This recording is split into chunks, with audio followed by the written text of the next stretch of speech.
Bismillah, wassalatu wassalamu ala rasulillah. Assalamualaikum warahmatullahi wabarakatuh. Nang tanungin po si Aisha tungkol sa ugali ng propeta, kanyang sinagot, radiyallahu anha, kalugdan nawa siya ni Allah, khuluquhu al-Quran. Ang ugali ng propeta ay ang Quran.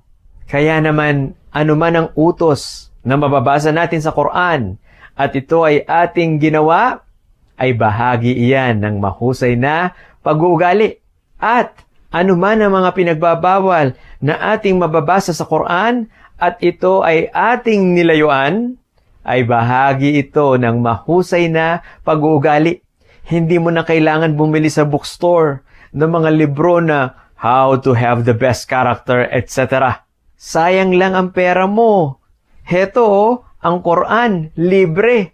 Inutusan tayo na maniwala sa kaisahan ng tagapaglikha.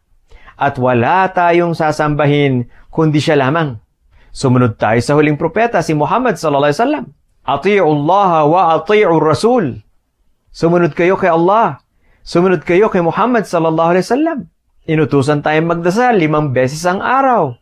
Mag-ayuno sa buwan ng Ramadan. Mag-hajj kung mayroon kakayahan. Mahalin, arugain, alagaan ang mga magulang, lalo-lalo na kung sila ay matatanda na. Kautusan din sa Islam ang magpakita tayo ng mahusay na pakikitungo sa kapwa.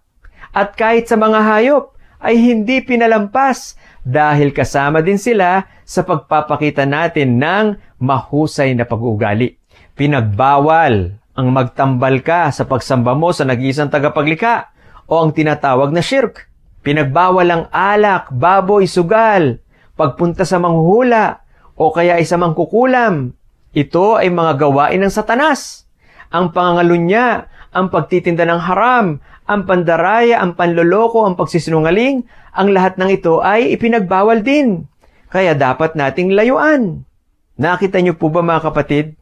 Pinadali sa atin ni Allah subhanahu wa ta'ala kung paano magkaroon ng mahusay na pag-uugali. Nandyan ang Quran. Aralin natin at isabuhay, tiyak magiging mahusay ang ating pag-uugali insyaallah. Assalamualaikum warahmatullahi wabarakatuh.